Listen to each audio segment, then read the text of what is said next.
हंगामा देखने को मिला है। सीमेंट कंपनी के प्रोजेक्ट के खिलाफ भारी प्रदर्शन हुआ है।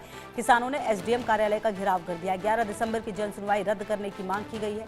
बैरिकेड तोड़कर पुलिस को दौड़ाया है। किसान अपनी जमीन किसी कीमत पर बेचने को तैयार नहीं है। छत्तीसगढ़ के छुई खदान में किसानों का जो हंगामा है वो नजर आया है। किसानों ने एसडीएम कार्यालय का घेराव किया है और 11 दिसंबर की जन सुनवाई रद्द करने की मांग की गई है। और क्योंकि जो प्रोजेक्ट है उसके लिए ज़मीन किसान देना नहीं चाहते और आप देखिए कि किस तरह की स्थिति यहाँ पर नज़र आई है। छत्तीसगढ़ में जो किसान हैं उनका आंदोलन नज़र आया है और जो अपनी ज़मीन है वो देना नहीं चाहते हैं और यहाँ पर लगातार जो उनका प्रदर्शन है वो नज़र आ रहा है। प्रोजेक्ट है जिसके लिए इनकी ज़मीन चाहिए। और सुधीर हमारे सहयोगी ज़्यादा जानकारी के लिए इसी खबर पर हमारे साथ। सुधीर, ये कौन सा प्रोजेक्ट है जिसके लिए इनसे ज़मीन मांगा जा रहा है और क्या इन्हें पहले से मालूम नहीं था, क्योंकि काफ़ी संख्या में ये प्रदर्शन करते हुए नजर आ रहे हैं, हाथों में बैनर, पोस्टर, झंडे लेकर।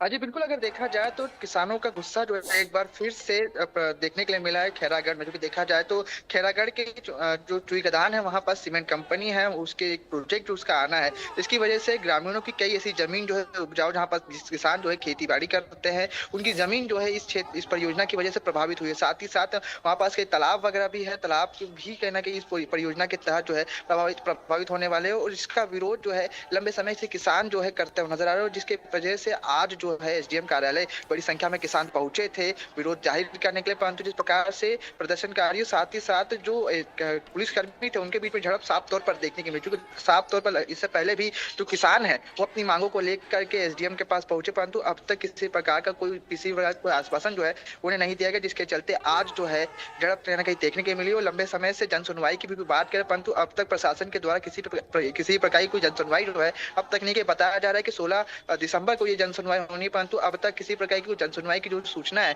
वो कहना कहीं नहीं दी। और साथ ही साथ बताया कि श्री सीमेंट की तरफ से ये परियोजना जो है कहने के प्रस्तावित की, जिसमें कई किसानों की जो जमीन है वो इस परियोजना में इस्तेमाल होनी, परंतु जिस जमीन का जो उपयोग किया जा रहा है वो खेती के लिए उपयोग किया जाता है। लगातार जो किसान है वहाँ खेती करते हुए नजर आ रहा है, खेती बाड़ी करते हुए नजर आते हैं और साथ ही साथ कई ऐसे जल स्रोत भी वहाँ मौजूद है जो इस परियोजना की वजह से प्रभावित हुए। ग्रामीणों का साफ तौर पर कहना है कि अगर इतनी बड़ी परियोजना इस खेती किसानी वाले क्षेत्र में आएगी तो कहना कि यहाँ किसान जो है उनका रोजगार छिन जाएगा। साथ ही साथ आसपास के जो जल स्रोत है वो भी कहना कि प्रदूषित होते हैं। ऐसे में जो आसपास के रहने वाले लोग, जो स्थानीय लोग हैं, उनको कहीं ना कहीं दिक्कतों का सामना करना पड़ेगा, जिसके चलते लंबे समय से विरोध भी करे थे और आज एसडीएम कार्यालय में पहुंचे थे विरोध जाहिर करने के लिए, ज्ञापन सौंपने, परंतु विरोध कब कहना कि आक्रोश में बदल गया कुछ पता, इसकी जानकारी भी निकल कर सामने है। उसको लेकर के एसडीएम ने भी साफ तौर पर कहा कि इन जन सुनवाई में इनकी मांगों को रखा जाए, परंतु अब तक जन सुनवाई को लेकर किसी प्रकार अपडेट नहीं आया, जिसके चलते जो किसान है वो कहना कि लगातार अपनी मांगों को लेकर प्रदर्शन किया, जिससे आज भी एक बड़ा प्रदर्शन जो है किसानों का साफ तौर पर खैरागढ़ के चुई खदान में एसडीएम कार्यालय के बाहर देखने को मिला। बिल्कुल। और कहीं ना कहीं अब ये भी देखना होगा कि इस पूरे मामले में प्रशासन अब आगे किस तरह के कदम उठाएगा, क्योंकि जिस तरह की तस्वीरें सामने आई है काफी उग्र प्रदर्शन रहा है, मतलब आराम से अपनी बात मनाने की कोशिश नहीं की गई है।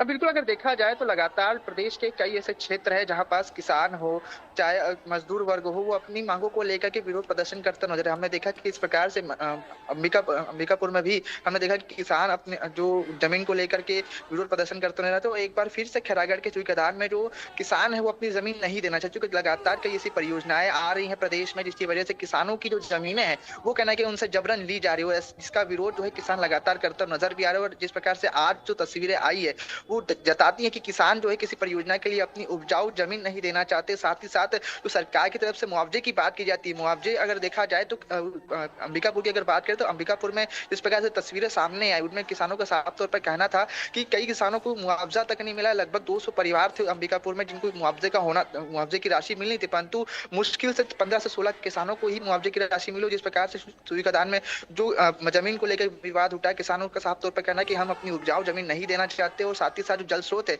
इस परियोजना के तहत कहने के प्रभावित होंगे, उनके आसपास के क्षेत्रीय लोग हैं, उनके जीवन यापन में भी परेशानी आएगी। तो ऐसे में किसानों का जो प्रदर्शन है वो लगातार जारी है। और अब देखना खास कि जो श्री सीमेंट के जो प्रबंधक है साथ ही साथ सरकार जो है इस पर क्या संज्ञान लेती है, कब तक किसानों की मांगे पूरी होती है, जो पूरे प्रोजेक्ट में क्या कुछ बदलाव देखने को मिले, ये बड़ी बात होगी। बिल्कुल, और जैसा कि आप कह रहे हैं सुधीर कि ये प्रदर्शन लगातार जारी है। अब आने वाले समय में प्रशासन की तरफ से क्या कदम उठाए जाएंगे ये देखना महत्वपूर्ण है, क्योंकि संख्या काफी ज्यादा है और आने वाले समय में हो सकता है कि ये संख्या और भी ज्यादा बढ़े। जो लोग शायद अब तक ना निकल कर आए, इनका प्रदर्शन अगर इसी तरह से उग्र रहा तो हो सकता है उन्हें भी हिम्मत मिलेगी, वो भी बाहर निकल सकते हैं। सुधीर। बिल्कुल अगर देखा जाए तो लगातार जो किसान वर्ग है बड़ी संख्या में प्रदेश में सक्रिय, और ऐसे में जिस प्रकार से किसानों की अगर कोई बात नहीं सुनता तो कहीं ना कहीं जो किसान संगठन है वो भी कहना कि जो मजदूर वर्ग है, किसान वर्ग है, वो कहना कि अपने जो लोग हैं उनके साथ जुटते हुए नजर आए। क्योंकि देखा जाए तो लगातार किसानों की मांगों को कहना कि नजरअंदाज जो है प्रदेश सरकार करती हुई नजर भी आ रही है। क्योंकि देखा जाए तो अंबिकापुर की घटना की अगर बात करें तो किसानों और जो पुलिसकर्मी थे उनके बीच में झड़प हुई, जिसकी वजह से कई किसान जो है खास करके महिलाएं हैं, पुरुष है और साथ ही इस बीच पूरी झड़प में कई पुलिसकर्मी भी गंभीर रूप से घायल होते हुए नजर भी आया। तो जिस प्रकार से आज की अगर बात करें खैरागढ़ की चुईगदान के एसडीएम कार्यालय के आसपास के क्षेत्र में जिस प्रकार से तस्वीरें सामने आई तो दर्शाता है कि किसानों को लेकर के सरकार कहीं ना कहीं सख्ती लगातार दर्शाते हुए नजर आ रही है। और जिसको लेकर के जो किसान संगठन जो है, जो प्रदेश के तमाम जो किसान संगठन है, उनमें कहीं ना कहीं एकता साफ तौर पर देखी जा रही है। और अनुमान लगाया जाए कि अगर किसानों की बातों को सरकार अगर नहीं सुनती है तो कोई बड़ा प्रदर्शन जो है किसान कर सकते हैं। और लगातार प्रदेश के कई क्षेत्रों में किसानों की मांगों को लेकर के जो किसान संगठन है वो अपनी आवाज उठाते हुए नजर आ रहे हो। जिस प्रकार से अनुमान लगाया भी जा रहा है कि इससे बड़ा कोई प्रदर्शन जो है चुईगदान को लेकर के किसान वर्ग जो है करता हुआ नजर आ सकता है। ठीक है, रहेगी लगातार नजर। बहुत शुक्रिया आपका इन तमाम जानकारियों के लिए सुधीर। बढ़ते आगे, मुंबई के नागपाड़ा इलाके में भीषण आग लगी है। दमकल